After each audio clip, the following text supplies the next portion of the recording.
Tahasang sinabi ng Malacanang na wala sa opsyon ni Pangulong Ferdinand Marcos Jr. ang magbitiw sa pwesto sa kabila ng panawagan mula sa ilang taga-suporta ni Vice President Sara Duterte na mag-resign na ang Pangulo. Ayon kay Palace Press Officer Claire Castro, matagal nang malinaw na layunin ng naturang grupo ang pagpapaalis sa Pangulo upang mabigyang daan ang pag-upo ng Vice Presidente. Kailangan pa po bang i-memorize ito?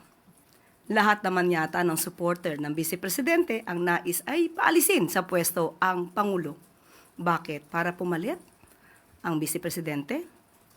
So, option ba ito?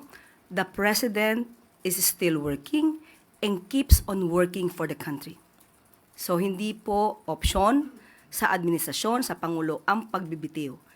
Giit ng palasyo, nakatuon ang Pangulo sa pagtugon sa mga suliranin ng bansa at patuloy na magtatrabaho para sa kapakanan ng publiko, anuman ang ingay sa politika. Dagdag ni Castro, mananatiling ingay lamang ang ganitong panawagan at hindi makakaapekto sa direksyon ng pamahalaan. Ang Pangulo ay matapang na haharapin kung anuman ang suliranin ng bansa.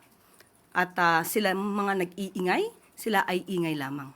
Samantala sa ngayon, wala pa raw planong magsampa ng legal na aksyon ang First Family laban kay Senadora Amy Marcos matapos nitong akusahan ang Pangulo, First Lady Liza Araneta Marcos at si Representative Sandro Marcos na gumagamit umano ng iligal na droga. Ayon kay Castro, patuloy pang inaalam ang buong detalye ng mga pahayag ng senadora at tinitingnan kung maituturing itong bahagi ng destabilization. Nakasalalay rin sa Department of Justice at Ombudsman kung magsasagawa ang mga ito ng sariling investigasyon. Just wait and see.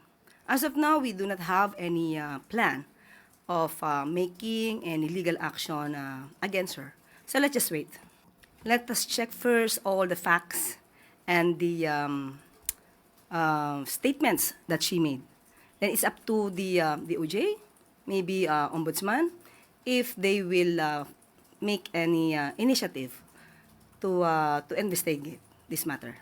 In the heart of changing lives, ako si Brigada Maricar Sargan ng 105.1 Brigada News FM Manila, The Music and News Authority.